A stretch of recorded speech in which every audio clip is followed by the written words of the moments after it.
Hello guys, welcome back to my channel. So to this video guys, I gonna show you ang lugar ng Hakel. So ito guys, ang kalsada na to guys, papasok na to guys sa Hakel. So one of the province here in Saudi Arabia. So ang dami guys ng mga empty ng mga lugar dito. So ito guys, papasok na ito guys sa Hakel. So kung nakikita nyo naman guys, diba madalang ang mga buildings. So ito guys, ang Hakel is small town to, pero under construction siya.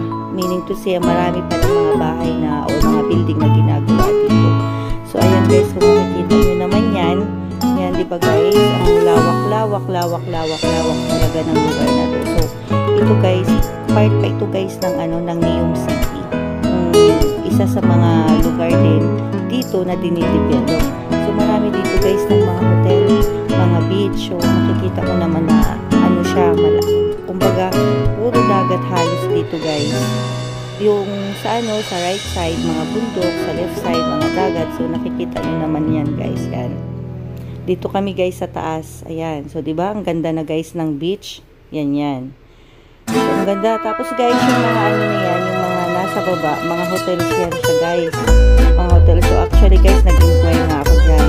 Pero syempre dahil malayo tayo sa Alyashan, it is very far from the city. So the hotel here is very expensive. For me of course that is expensive, more than 1,000. So but you will enjoy because of the view and then the beach. So if you are a beach lover, so for sure you will enjoy. And look at this way, this road is very nice. See, in the right side is beach. So especially guys during weekends, my gosh, a lot of family are coming here para maligo lang sila. Even me or with friends, we are also doing the same. So we're just also in here para maligo din. So because alam niyo naman guys, ako rin beach lover ako. Kahit doon guys sa malapit sa camp. So ayun, nagdadagat din kami doon. Ang ganda rin guys ng beach doon. So ayan guys, sa right side ko, so one of the hotels.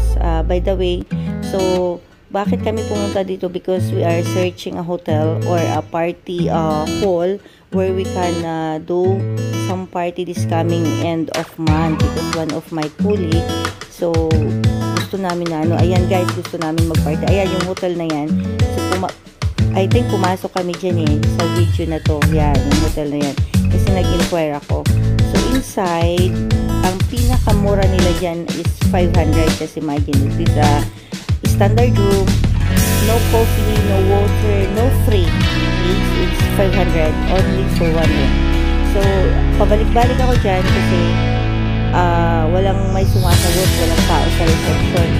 But I think in my previous video yun na nakuha ko nga. So I believe na nakuha. Guys, ito yung isa sa mga napili namin na venue sa birthday ni Engineer Dennis. Diyan, pwede tayo dyan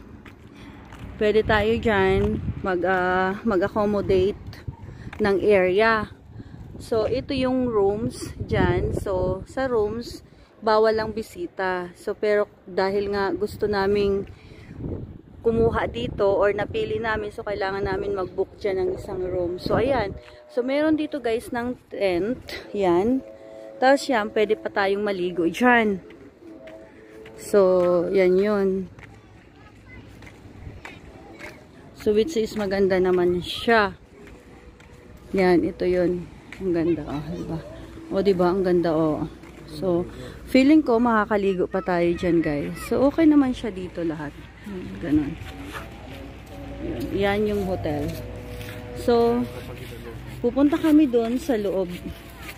I-check namin yung yung area sa loob. Yan, ito. Yan. This one.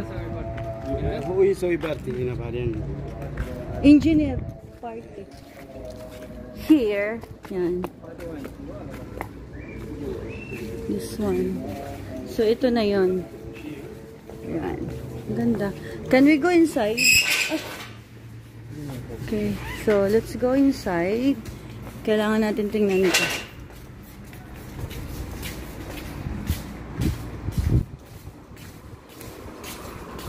Ito yung sa loob na pwede natin gamitin.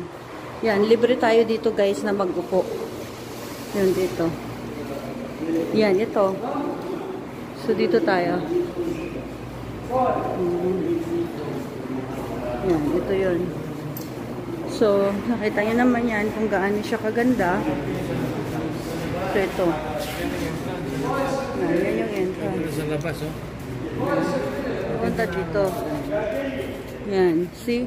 Ito pala yung entrance niya. So, medyo maganda naman. So, dito tayo. Yan. So, for sure, magdala kayo ng ano nyo, ng mga swimming outfit nyo. Kasi for sure, makakaligo kayo dito. Halika dito. Yun. Ito yun.